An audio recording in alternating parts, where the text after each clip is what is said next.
Bienvenue dans Le Parrainage, votre podcast sur le marketing de réseau. Et bienvenue aux personnes qui nous regardent également sur la chaîne YouTube.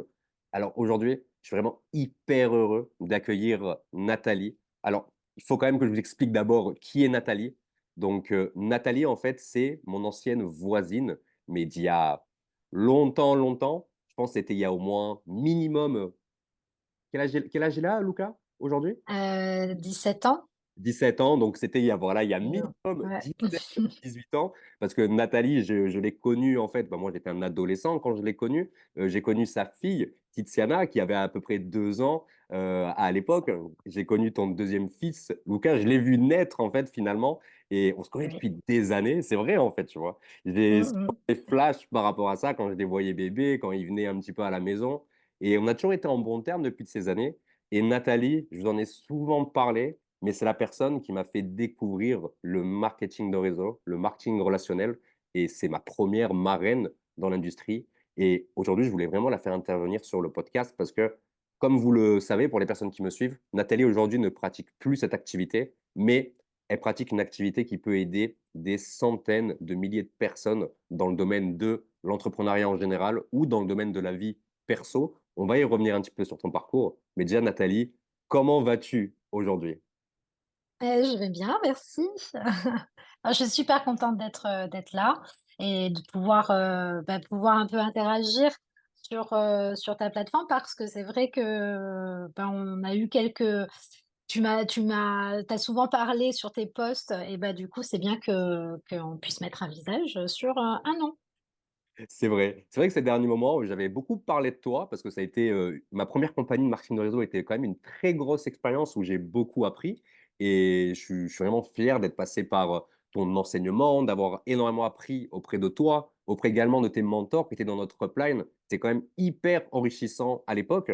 Mais toi déjà, Nathalie, déjà comment parce que c'est vrai que je t'ai jamais posé la question à l'époque, peut-être que tu l'avais connue par le biais de Christelle, on va y revenir. Ouais. Peut-être que Christelle pourra venir un jour sur ce podcast. On vous parlera un petit peu d'elle, pourquoi pas, dans la suite de cette émission. Mais déjà, toi, comment tu as connu déjà le marketing relationnel?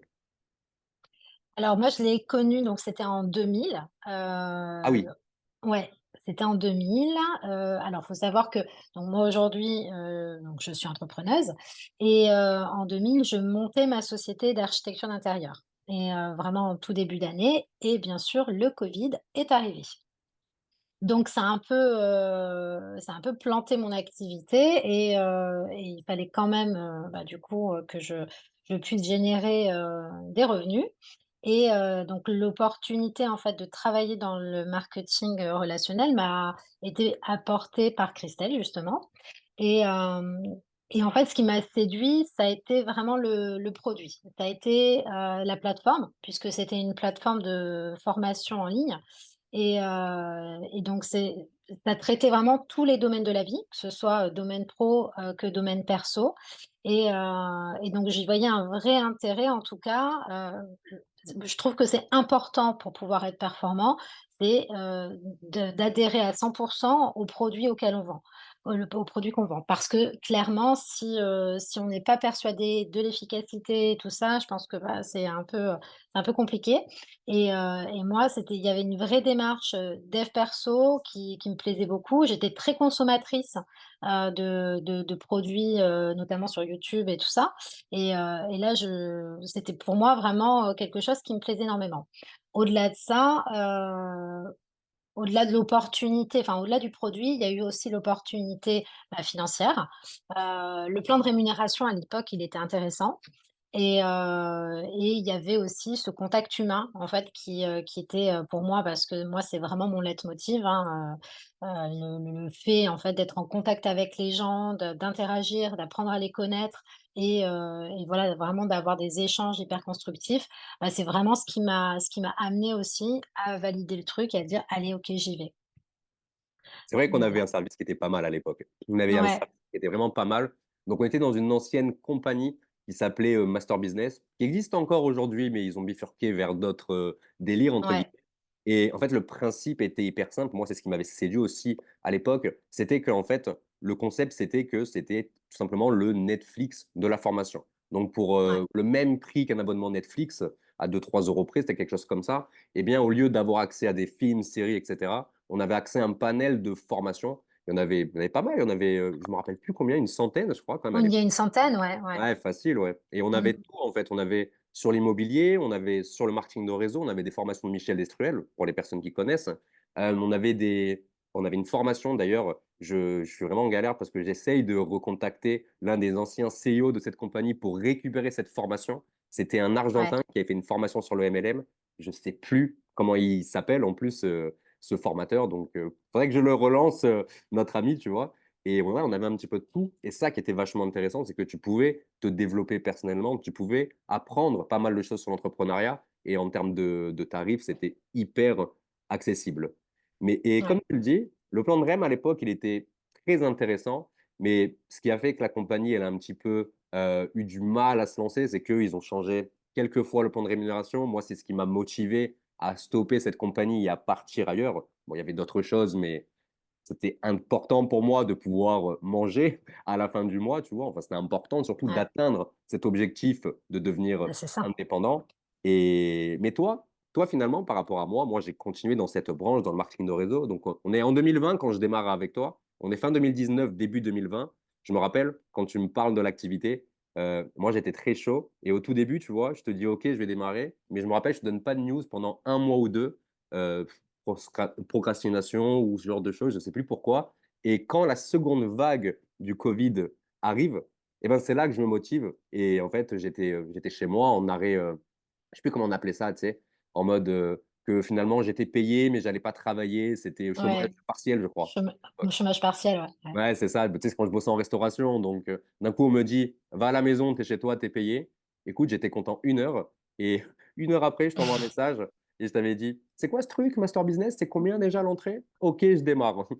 Et je me rappelle, tu Exactement. vois? Ça s'est passé comme ça. Je me rappelle, j'étais exactement dans ma chambre quand j'habitais sur, Nice Nord à l'époque.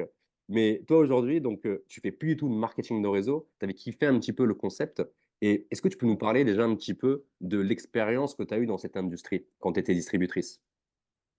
Alors, moi, j'ai beaucoup, aimé au démarrage, en tout cas, parce que c'est vrai qu'il y avait une vraie émulation comme ça où du Très coup grosse tu synergie, suivais ouais. ah ouais, tu suivais énormément Donc il y avait Altégra, de ouais. ouais, voilà, donc il y avait aussi le fait de se nourrir de la plateforme parce que du coup, elle permettait en tout cas de dépasser plein de choses. Mais au-delà de ça, il y avait aussi des formations en interne, du coup, bon, on avait aussi, Christelle qui était très active et donc c'est vrai que cette upline-là, elle était vraiment, on va dire, très canalisée performance, c'est certain, mais pas que. Il y avait un vrai côté humain donc mais en tout cas dans la nôtre parce que je savais que c'était pas le cas dans toutes les uplines mais il y avait vraiment ce côté humain et moi, c'est ça aussi qui m'a beaucoup plu et c'est de se dire: «OK, bah, voilà, on avance tous ensemble». Il y avait vraiment ce côté équipe. Donc pendant plusieurs temps alors ça a été aussi très challengeant pour moi parce que même si je viens aussi du domaine, du commerce, j'ai été, j'ai eu plusieurs vies, mais mon cœur de métier, c'était quand même le commerce. Donc j'avais cette affinité en fait, en tout cas, avec les relations humaines et avec le fait de pouvoir vendre quelque chose, il y avait aucun problème avec ça. Mais malgré tout, ça me demandait je veux dire, pendant des années, j'ai été très passive en fait. Moi, j'étais en magasin, les gens venaient à moi. Donc là, c'est la démarche n'était plus du tout la Bien même. sûr. C'est moi qui devais aller à l'encontre des gens et de faire cet effort en tout cas pour dire: «Eh, salut, je suis là». Oui, donc c'est ça qui m'a plu aussi, c'était ce côté, «Allez, je vais dépasser certaines limites que j'ai vis-à-vis de moi-même et je vais me faire un peu violence et je vais faire ce que je n'ai jamais fait jusqu'à présent». C'était vraiment de pouvoir avoir cette vraie attitude de commercial, puisque j'ai toujours été dans le commerce. Oui, j'étais commerciale, mais je n'avais pas ce côté, commerce où c'est moi qui devais aller. Donc ça a été pour moi très révélateur parce qu'en plus, étant donné que je me lançais dans le domaine de l'entrepreneuriat, ça m'a permis aussi d'acquérir une certaine confiance en moi, de dépasser certaines limites et croyances limitantes que je pouvais avoir en tout cas sur moi-même donc ça a été vraiment très porteur.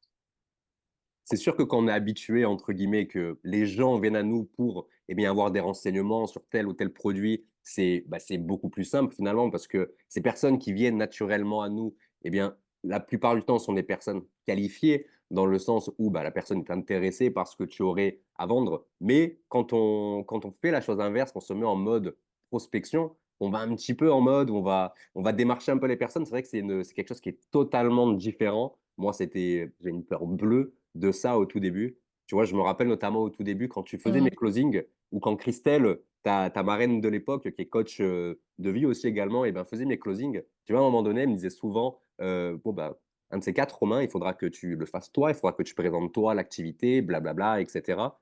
Et tu sais que dans ma tête, je pensais en être incapable. C'était quelque chose, en Mmh. fait, qui me faisait extrêmement peur à l'époque, et je redoutais ce moment où j'allais me retrouver sur Zoom, tout seul avec, la personne, avec la tremblote un petit peu. Réellement, c'est quelque chose Ouais, qui oui. me faisait peur, et c'est vrai que c'était une grosse croyance limitante parce qu'aujourd'hui, finalement, je préfère plutôt, moi, gérer les closings, tout seul plutôt qu'avec ma upline. Je fais appel à ma upline. Ça m'arrive de faire appel à ma upline, mais c'est quand j'ai des personnes en face qui ont vraiment une très grosse expérience dans le marketing de réseau et je ramène quelqu'un, entre guillemets, de crédible dans le closing à 3 pour créer cette sorte de lien, en fait, finalement. Mais je préfère travailler de cette manière aujourd'hui.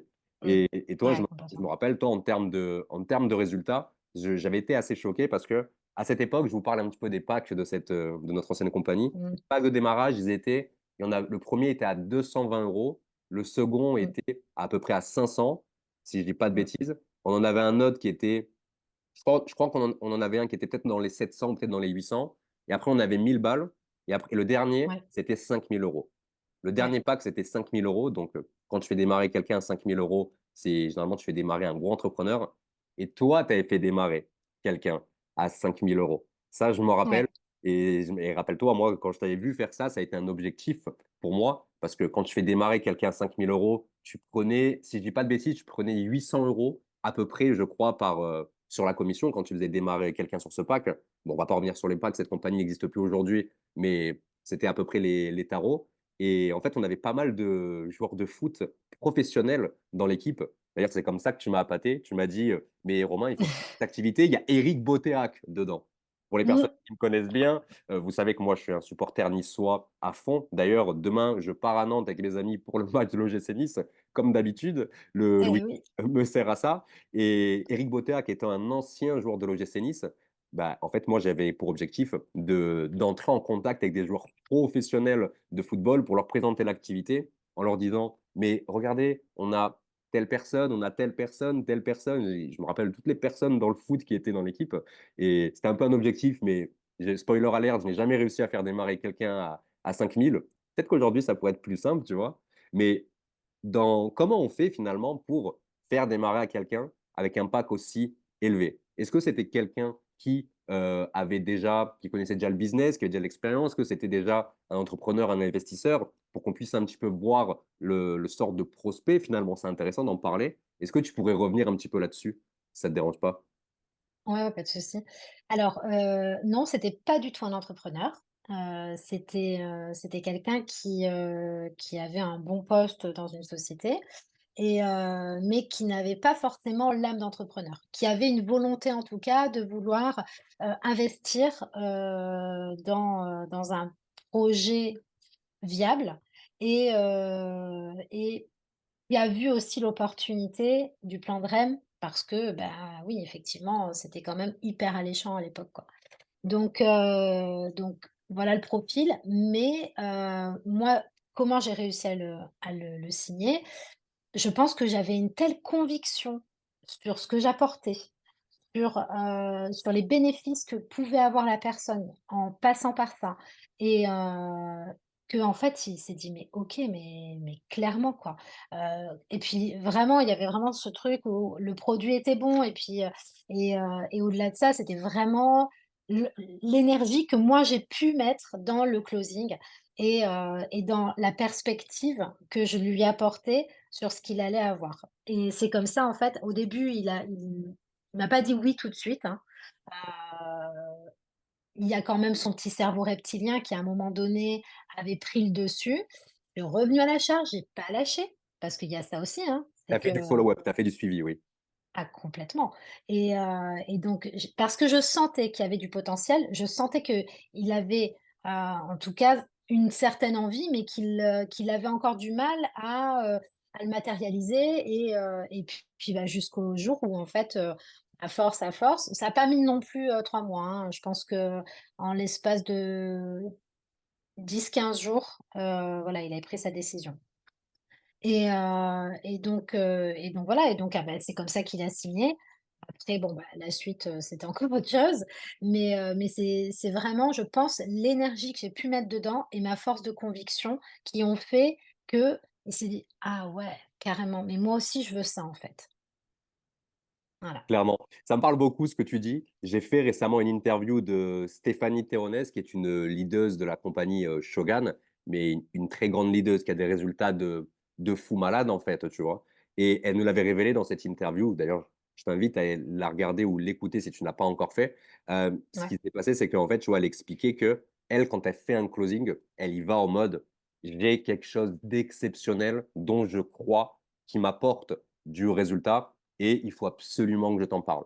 Et le fait qu'elle y aille à chaque fois, en fait, avec, cette vision, ce smile, vraiment cette, cette communication bien axée là-dessus, et ben c'est ce qui fait qu'elle excelle en parrainage parce que les gens s'imprègnent de sa, comment dire? De sa positivité, Ouais, de son énergie. exactement, de son énergie, et c'est comme ça, en fait, qu'elle fait démarrer autant de personnes. Et ce que tu me parles, bah, finalement, c'est totalement logique, en fait, c'est pas anodin. C'est sûr que si tu arrives en faisant la tronche, quand tu parles de l'activité, que tu es pas forcément convaincu de ton produit, il y a des personnes, ils font du marketing de réseau, tu vois?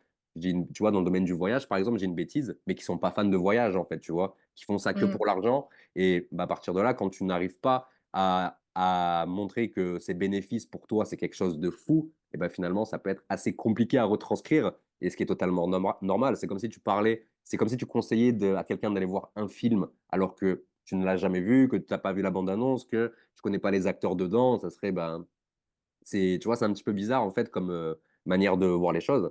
Mais bah, c'était un très gros parrainage en fait pour toi. Et moi, j'étais focus pour aller chercher ce genre de résultats à l'époque, tu vois.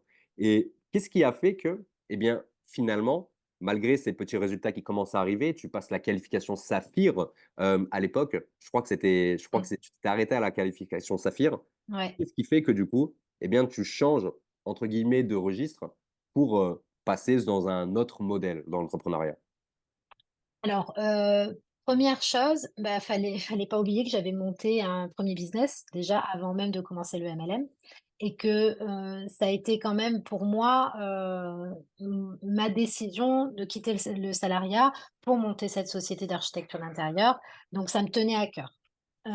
Donc j'avais quand même ça en parallèle et quand, les effets du covid se sont aussi atténués, qu'on a pu reprendre un peu des vies normales aussi, j'ai pu reprendre cette activité, qui était mon activité de base. Et à un moment donné, bah, il y a eu 2 choses. Il y a eu d'une part le fait que, j'étais plus trop alignée déjà bon avec le plan de REM qui avait encore changé et qui était Mmh. beaucoup moins intéressant. Ah oui, ça rappelle.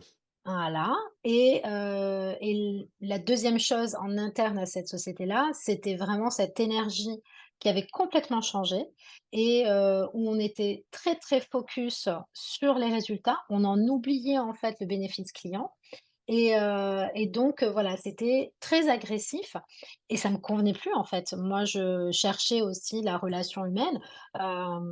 Les formations, elles commençaient à dévier aussi.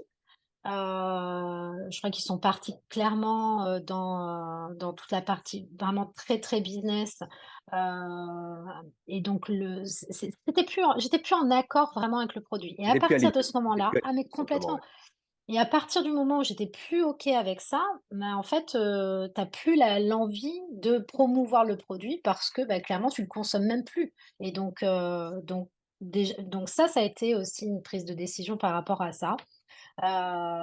Et ouais, voilà, donc et mon activité, parce que j'avais vraiment envie de prioriser ça. Ah oui, et le dernier point, c'est que c'est un vrai métier à part entière et que, pour pouvoir performer, il faut vraiment rester focus là-dessus. Et je pense, à mon sens, hein, peut-être un peu compliqué de devoir faire beaucoup de résultats si on n'y accorde pas assez de temps. Ou en tout cas, il faut être, OK avec le fait que, OK, tu vas peut-être avoir que, 200 balles par mois, mais en même temps, tu y as mis que, 2 heures dans ta semaine. Donc bon, voilà. Exactement. Donc à un moment donné, je savais que je pouvais plus tout faire. Je savais que bon, je m'éparpillais un peu et il fallait vraiment que je fasse un choix, en toute connaissance de cause et bah, j'ai fait ce choix-là. J'ai pas forcément cherché à partir sur une autre compagnie, parce que bon, bah, voilà, j'avais quand même mon premier objectif de base qui était celui de monter ma société et de la faire perdurer, donc voilà. Du coup, ouais, effectivement, en fait, quand tu te rends compte que tu es plus aligné, en fait, bah, avec le produit, avec le service ou même avec l'opportunité. Moi, à la fin, c'était, bah, le plan de REM où j'étais plus aligné dessus. Quand je me rendais compte que, eh bien, je prenais 1 heure de mon temps pour faire un client et que ce client ne me rapportait moins de 20 €, tu vois? Ça commençait à devenir Mmh, assez compliqué, en fait, finalement. Ce qui a fait que moi, je suis parti de cette compagnie, que moi, j'ai préféré partir ailleurs parce que ce modèle d'industrie, en fait, je le kiffais. Mais surtout, là où tu soulèves un point qui est intéressant, eh bien, comme tu l'as dit, ce n'est pas possible d'avoir des résultats viables dans cette activité, d'ailleurs dans n'importe quelle activité, en fait, finalement, que ce soit au niveau du sport, des relations, dans l'entrepreneuriat, en fait, en y mettant aussi peu de temps par semaine. Tout simplement. ouais, Si tu veux commencer à te gagner un complément de revenus, oui, il faut travailler tous les jours. 1 heure, 2 heures, par jour, c'est déjà pas mal du tout. Mais ce qu'il faut comprendre, comme tu l'as dit, c'est qu'il faut être OK avec le fait que, bah, au tout début, tes commissions vont être faibles. C'est-à-dire que tu vas mettre de «l'intensité» entre guillemets pour toi parce que quand tu es salarié, quand tu as un métier à côté, quand tu es maman, quand tu as des gosses et ben, il y a tout ce temps qui est à prendre en compte. C'est 70 de ta journée, en fait, finalement, ta vraie vie, tu vois? Et le fait de mettre uniquement 10-15 dans cette activité dans ta journée ou dans ton mois, et bien sûr que tes résultats vont être assez, entre guillemets, «faibles» au début, mais on passe tous par là. L'objectif, c'est que tu commences à 200 € de com, par exemple, que tu montes, bah, petit à petit, crescendo, 300, 400 et à partir de là, tu peux te dire: «OK, je sais ce qui fonctionne, je vais un petit peu mieux dupliquer» et cetera et c'est l'effet boule de neige. C'est comme ce fameux bouquin, j'en parle souvent, tu vois, de ce livre qui s'appelle «L'effet cumulé», qui te dit que mmh, finalement, en fait, toutes les graines que tu vas planter, il y en a quelques-unes qui ne vont pas du tout fleurir. Bah, d'ailleurs, plus de la moitié qui ne vont pas fleurir, que tu vas les regarder, tu vas être en mode: «Mais je t'arrose, pourquoi tu ne tu ne pousses pas, en fait, finalement?» Mais les dernières graines qui vont pousser, c'est celles qui vont te permettre, déjà de base, de manger, tu vois? Et après qui va te construire une vie qui est exceptionnelle. Et ça, j'en suis vraiment convaincu, je l'ai vu sur mon parcours. Quand j'ai redémarré dans une nouvelle compagnie et ben, pendant à peu près 4 mois dans ma seconde compagnie, pardon, je gagnais pas 1 €, tu vois? C'est-à-dire que je parrainais mmh, beaucoup, mais il y a pas de commission qui rentrait, tu vois, au tout début. Mais au bout du 4e mois, je passe mes 2 premières qualifications. Un mois après, je repasse, 2 d'affilée et c'est à partir de là que j'ai commencé, en fait, à me rapprocher du SMIC et c'était OK, en fait. Moi, dans ma tête, tu vois, j'étais OK avec le fait de: je bosse, j'ai une vie, j'ai une famille, j'ai très peu de temps pour développer l'activité. Je suis OK de travailler 2 heures par jour et je suis OK avec le fait de me dire que je vais pas faire 5 000 € en 6 mois. Tu vois? Je vais pas faire 5 000 € en un an parce que c'est incompatible avec mon temps de travail et je pense que ouais. quand tu comprends ça, tu vois? Finalement, quand tu arrives à avoir cet objectif, «smart» entre guillemets, je pense qu'à partir de là, tu peux être inarrêtable dans le business et du coup là, toi, on revient vers toi directement. T'arrêtes tout. Tu te dis, enfin, t'arrêtes tout. T'arrêtes ce business directement. Tu te concentres à fond dans ton autre activité à côté. Mais moi, ce qui m'intéresse aujourd'hui, tu vois, c'est plus ton activité de coach de vie, de transformatrice de vie. Parce que aujourd'hui, tu as aidé déjà des entrepreneurs, en fait, à se dépasser, à bannir leurs croyances limitantes. Et ça, c'est quelque Mmh. chose d'ultra important. J'en ai reparlé il y a quelques jours avec une personne qui est à peu près dans le même domaine que toi, tu vois. Et c'est hyper important dans le business. Est-ce que tu pourrais nous expliquer, toi, aujourd'hui, qu'est-ce que tu fais exactement pour aider, les gens au quotidien? Quel est ton business aujourd'hui, ton business model? Je pense que c'est important finalement de te mettre en lumière, de comprendre qu'est-ce que tu fais aujourd'hui? C'est quoi l'après-marketing de réseau? Est-ce que tu peux nous en parler un peu aujourd'hui? Alors, aujourd'hui, bah, oui, donc je suis coach. Heu, J'en suis venue là parce que, bah, en même temps, c'est pour ça que les produits de Master Business me plaisaient parce qu'il y avait un vrai intérêt sur le développement personnel. Donc j'avais vraiment ces appétences-là par rapport, donc à ce domaine d'activité et puis il y a aussi, le fait que, bah, c'était vraiment collé à ma peau. C'est-à-dire que de base, depuis, toute petite, je pense que l'on vient toujours me voir et me pour me poser des questions, ou juste de déverser, en fait, son quotidien et que je suis assez empathique et à l'écoute pour pouvoir, en tout cas, accueillir. Et bah, j'ai eu cette révélation, il y a maintenant presque 3 ans où, je savais que, c'était vraiment le domaine dans lequel je devais aller. Mais avant ça, comme, je pense que comme la plupart des coachs et je l'espère en tout cas, il fallait que je me traite moi-même aussi et donc ça, c'est je pense la condition sine qua non. On ne peut pas conseiller les gens de la même manière que quand on fait du MLM. Tu ne peux pas, vendre un produit si tu l'as pas testé et donc moi, je devais passer par cette étape-là, de me reconstruire à moi pour pouvoir aider les gens à se reconstruire aussi. Et donc au travers de tout le travail que j'ai pu faire, ça m'a permis de développer cette activité de coaching et de me révéler réellement à ce que j'étais. Donc aujourd'hui, effectivement, j'accompagne, les entrepreneurs, j'accompagne, l'humain, dans sa généralité, en fait, à se dépasser, à comprendre, en fait, ses traumatismes, à comprendre quelle est sa personnalité, comment on en est venu à là et surtout à identifier aujourd'hui quels sont les points bloquants, tout ce qui ne va pas pour le transformer et j'aide la personne à devenir autonome sur toute la gestion de sa vie et c'est vraiment mon leitmotiv, c'est pas de suivre des gens pendant des années, c'est vraiment de pouvoir dire: «OK, aujourd'hui, bah, je vais te permettre de reprendre du pouvoir sur ta vie et dans tout cas, de pouvoir être aujourd'hui assez responsable pour arriver à gérer toutes les problématiques que tu peux rencontrer». Donc, en tant qu'entrepreneur, bah, j'ai vécu aussi, toutes les problématiques d'entrepreneurs qui se lancent, de personnes qui vient du salariat, qui se lancent à son compte avec, toutes les peurs que ça peut générer et c'est des choses que moi j'ai réussi à dépasser au travers d'outils, au travers d'un vrai travail en profondeur et les premières choses que l'on voit effectivement, c'est les croyances limitantes. Les croyances limitantes, c'est vraiment ce qui nous empêche de pouvoir avancer. Donc c'est un gros problème et que ce soit dans la vie pro que de la vie perso. Donc les croyances limitantes, elles sont de différents domaines, hein. Il y a les croyances limitantes vis-à-vis de soi, vis-à-vis des autres et vis-à-vis du monde extérieur.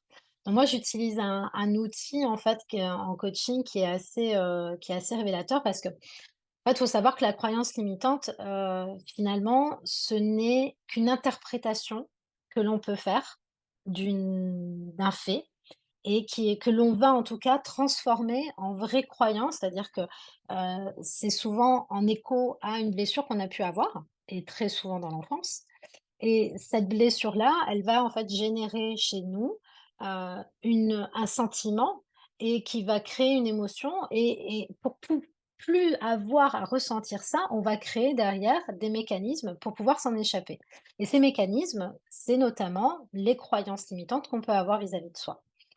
Donc, comment en fait on peut arriver en tout cas à en gommer certaines? C'est déjà de comprendre quelles sont ces croyances? Et déjà d'arriver à les identifier. Donc, faut se dire, bon, à un moment donné, effectivement, faut savoir que l'humain, il a des milliers de pensées dans la journée qui lui traversent l'esprit. Bon grand nombre de ces pensées sont souvent négatives. Et si on fait le point, si on est très attentif à ça, si on ramène notre conscience à ce que l'on pense tout au long de la journée et qu'on fait un listing de tout, on se rend compte que finalement, on ne pense pas forcément que du bien sur soi, sur les autres et sur notre environnement. Donc déjà, arriver à bien identifier ça, c'est déjà hyper important et ça montre déjà une certaine intelligence vis-à-vis de ses émotions. Au-delà de ça, c'est comprendre que une croyance limitante, elle part aussi d'une interprétation que l'on va faire d'une situation. Et donc c'est d'arriver à revoir, en fait, la situation au travers de façon très factuelle. Un fait, c'est un fait. C'est juste l'interprétation qu'on en fait qui va générer après derrière des pensées. Donc première chose, c'est de se dire: «Bon, bah, voilà, je reprends, je reprends une situation dans laquelle j'ai pas forcément été, où ça a généré chez moi quelque chose de négatif. Ou en tout cas, j'ai pu derrière penser, je sais pas moi, que je suis nulle, que j'en suis pas capable, que j'ai pas les compétences, heu et ça, c'est vraiment le jugement qu'on fait vis-à-vis de soi. Donc je prends vraiment que l'exemple du jugement qu'on peut avoir vis-à-vis de soi parce que en tant qu'entrepreneur, c'est le point le plus bloquant, en fait. C'est ça. Mais tellement. Après, il y a l'environnement, hein, c'est certain. L'environnement aussi, on est dans un contexte où effectivement c'est compliqué. Il y a la guerre dans certains pays. Bon, un fait est un fait, c'est certain. Maintenant, il faut savoir, reprendre du pouvoir sur ça et se responsabiliser en tout cas de ce que ça peut générer chez nous. Parce qu'en fait, finalement, le fait restera toujours le fait, mais la façon dont on l'interprète et ce que l'on va en faire, c'est ce qui va changer des choses dans notre comportement et dans notre futur. Donc Clairement. c'est vraiment important de pouvoir comprendre ça et comprendre aussi qu'à un moment donné, il faut aussi lâcher les certitudes qu'on peut avoir. Parce que, on est blindé de certitudes. Les certitudes sont aussi là pour nous rassurer et c'est ce qui nous construit, hein. C'est ça crée en tout cas, notre cercle sécurisant dans notre vie. C'est nos fondations, mais il y a certaines fondations, certaines croyances qui sont négatives. Donc c'est aussi de se dire: «Bon, bah, voilà, il y a certaines certitudes sur lesquelles je vais devoir lâcher un petit peu». Et et un dernier point, en fait, qui permet, en fait, en tout cas, de changer en soi, c'est vraiment de pouvoir changer le discours intérieur que l'on a, sur lequel on a beaucoup de pensées négatives. Bah, c'est vraiment de partir beaucoup plus dans le positif et de se dire: «Bon, bah, voilà, un constat où je me dis: "Je suis pas capable", le transformer en se disant: "J'en suis capable". C'est d'avoir aussi une certaine authenticité vis-à-vis de soi-même. Bah, par exemple, je vais commencer à closer, mais si clairement, je connais pas ma trame, si je connais pas en fait, mon produit et tout ça, oui, il est certain que mon closing, il sera pas très bon. C'est sûr. Donc ça veut tout simplement dire que bon, ben là, j'ai besoin de certainement plus me former et de revoir en fait les fondements pour pouvoir après derrière être beaucoup plus compétente. Mais ça veut pas dire que je suis nulle, ça veut pas dire que je suis pas capable, ça veut juste C'est-à-dire qu'on dire n'a que pas j'ai les quelque chose, compétences, tout simplement. simplement. Donc il y a effectivement le côté très, pragmatique, où là, on peut se dire: «Bon, bah, si tu reprends une situation, c'est de te dire: "Bon, bah, OK, la situation, c'est quoi? Aujourd'hui, reprends cette situation et décris la situation comme un fait réel", d'accord? Sans interprétation. Une fois que tu as décrit cette situation, c'est de se dire: «OK, qu'est-ce que qu'est-ce que je n'ai pas apprécié dans cette situation?» Parce qu'en fait, pardon, je suis en train de partir sur le truc, mais vous expliquer aussi, en fait, comment une croyance limitante, elle se crée? Quand on arrive à l'identifier, quand on se dit: «OK, là, pour moi, je suis pas capable de je sens que j'en suis pas capable». OK. C'est clairement un manque de confiance et c'est de se dire: «OK, à quel moment j'ai manqué de confiance en moi dans ma vie?» Et c'est de là, de se dire, d'identifier une situation dans laquelle on a clairement manqué de confiance pour pouvoir finalement aller changer cette croyance vis-à-vis de soi. Et donc, comment on fait? Bah, c'est de reprendre une situation, se dire, OK, le fait était celui-ci. Euh, de ça, qu'est-ce que je n'ai pas apprécié? Qu'est-ce qui m'a dérangé? En fait, là, on va identifier l'insatisfaction qui s'est créée à ce moment-là. Ensuite, c'est de se dire: «Qu'est-ce que j'ai pas compris? À quel moment je me suis dit: "Putain, mais je comprends pas là"?» Là, on identifie l'incompréhension, en fait, dans la situation. Ensuite, c'est se dire: «Qu'est-ce que j'aurais voulu qu'il se passe? Quelle a été mon attente dans cette situation?» Une fois que j'ai identifié ça, c'est de se dire: «Ça a généré quoi chez moi?» Là, clairement, quelle est l'émotion? Quel est le sentiment que j'ai eu à ce moment-là? Quel a été le truc désagréable? Donc là, on va identifier le sentiment qui est finalement illusoire parce que, clairement, c'est pas forcément c'est quelque chose qui a été généré chez nous, mais qui ne découle pas du fait. C'est l'interprétation qu'on en a fait. Non, qu'est-ce que ça a pu générer chez moi? De là, quelle émotion ça a généré chez moi? Une fois qu'on a pu identifier l'émotion, c'est de se dire: c'est quoi la peur que j'ai pu avoir par rapport à ça? Parce que en fait, tout part de cette peur. Une croyance limitante, elle part d'une peur qu'on peut ressentir. Quand on se dit: «Enfin, je vais pas être capable de pouvoir me lancer et de pouvoir, être indépendant et de me générer tant de chiffres», en fait, c'est quoi? C'est une peur d'insécurité, c'est la peur de pas réussir, c'est la peur d'être jugé, c'est clair, ça part vraiment de ces peurs-là.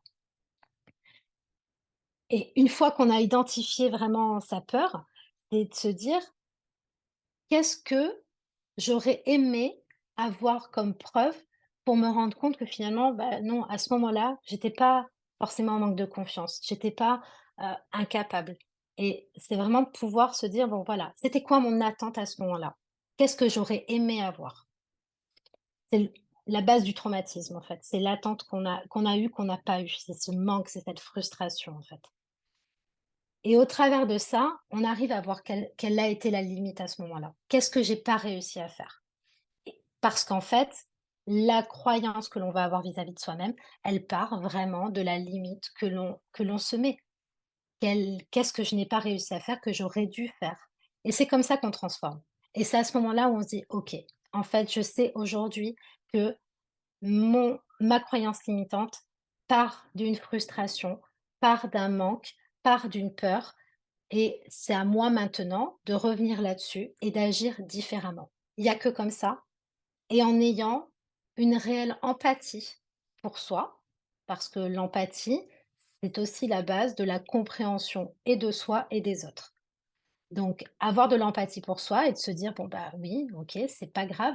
Le perfectionnisme, il amène, tellement au manque, d'empathie et au manque aussi d'action, en fait, hein. On veut toujours bien faire, on est toujours en train de se juger, on veut toujours que tout soit parfait, donc finalement, on ne fait rien, et donc c'est vraiment c'est ce qui va aider, en tout cas, à avoir un autre comportement, c'est d'avoir quelque chose de beaucoup plus positif, de beaucoup plus focus, et surtout d'identifier pour agir différemment de la façon dont on a l'habitude d'agir au quotidien.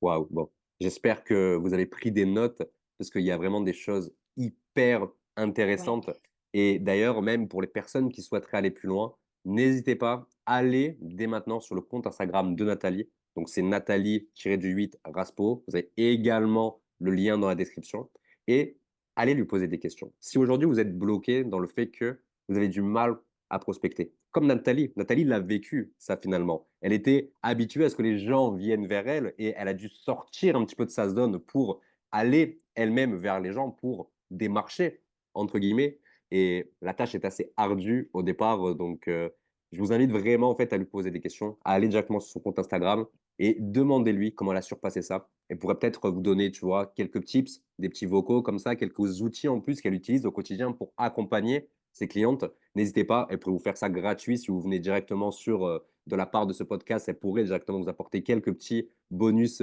comme ça gratuitement. Ça peut beaucoup vous aider et quand bien même c'est hyper important parce que à partir du moment où tu n'as pas confiance en toi, tu as pas confiance en tes capacités, c'est assez compliqué en fait, j'en ai parlé récemment avec quelqu'un d'autre, c'est assez compliqué de montrer à la personne enfin, c'est compliqué pour la personne en face de toi de venir te faire confiance. Ça, c'est également des Mmh. points qui sont à travailler dans le domaine de l'entrepreneuriat, dans ta vie perso, en fait, finalement aussi, comme on l'a dit tout à l'heure, c'est hyper important et d'ailleurs, Nathalie, tu m'avais dit que tu sortais bientôt un nouveau programme directement au niveau de ton coaching et il y a peut-être des personnes qui pourraient être intéressées à savoir comment toi, tu travailles.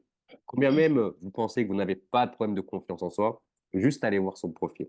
Vous voyez directement ses appels à l'action qu'elle met dans sa bio parce que d'un point de vue marketingment parlant, c'est hyper intéressant donc allez quand même voir son compte. Le lien en bio comme on l'a dit tout à l'heure. Mais cette offre aujourd'hui, est-ce que tu peux nous en parler directement? C'est pour qui? Comment ça se passe? Comment tu accompagnes les personnes? Comment ça se passe tout ça? Alors, cette offre, c'est une capsule, donc c'est un coaching immersif. Je l'ai mis en place parce que donc j'accompagne des gens, sur, à des délais, plus ou moins importants parce que bon, bah, il y a besoin quand même, au travers d'un questionnaire et de d'identification vraiment des objectifs qu'il y a à atteindre. Donc l'accompagnement, il peut être plus ou moins long. Mais là, j'avais envie de mettre en place, vraiment un coaching, très spécifique et efficace avec une courte durée, vraiment et de créer une bulle à ce moment-là parce que, on a besoin en fait et on s'en rend compte, que dans un quotidien où on est surchargé, où vraiment on peut avoir 1000 et une choses à traiter, on s'oublie énormément.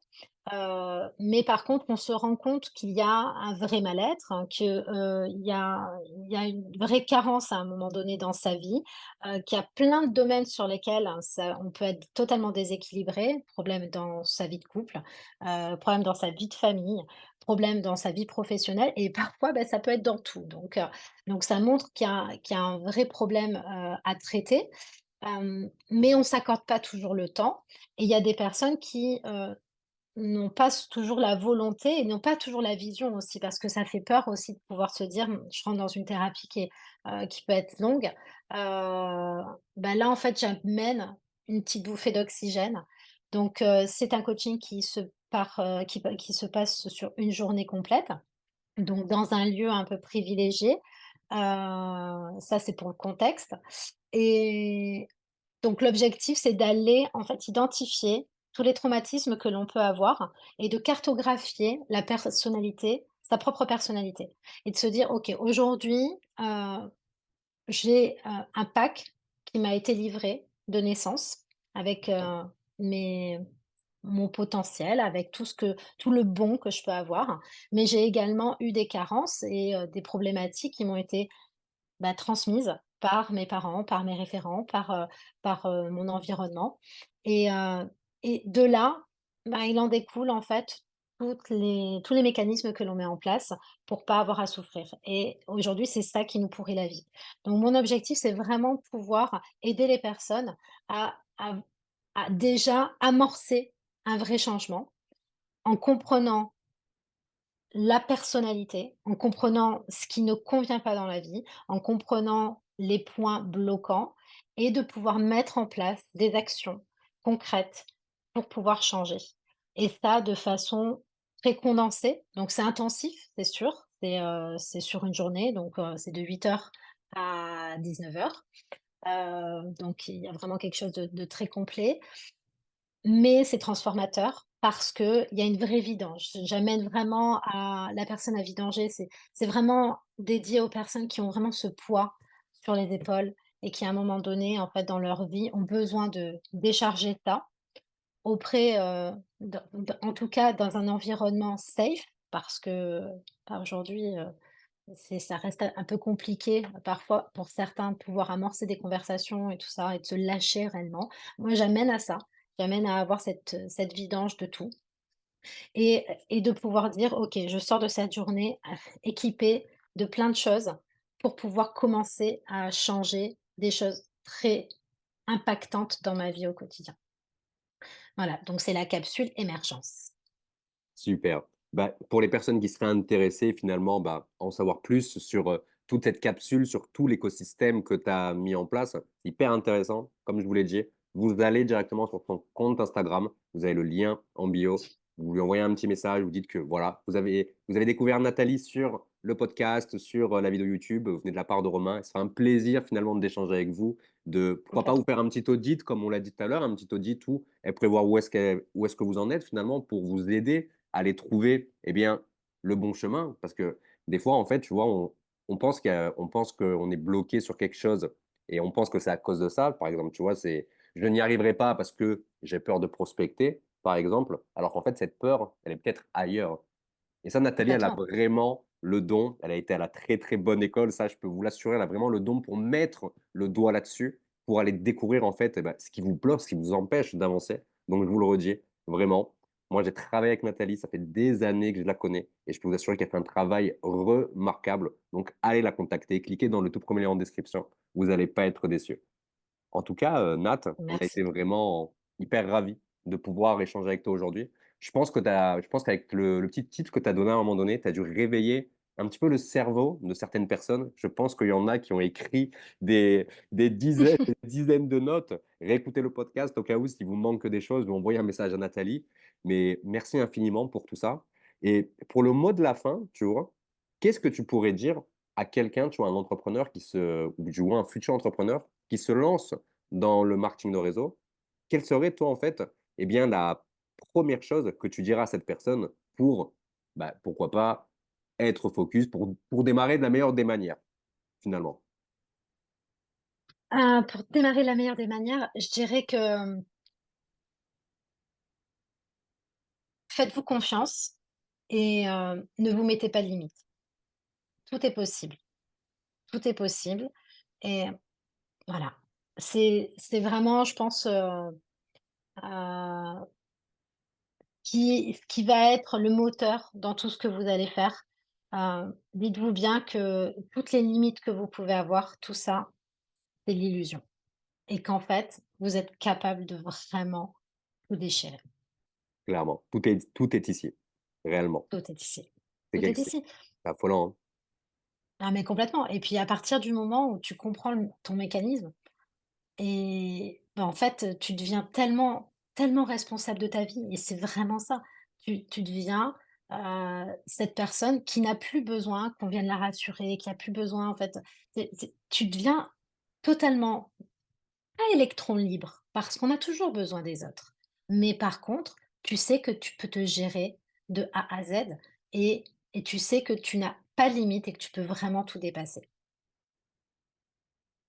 J'avais bloqué mon micro, pardon, Ah, nickel. pas de souci, Bah, merci beaucoup Nathalie et directement d'ailleurs, si on veut te retrouver, comme je l'ai dit, on va directement voir ton compte Instagram, vous n'hésitez pas. avec plaisir.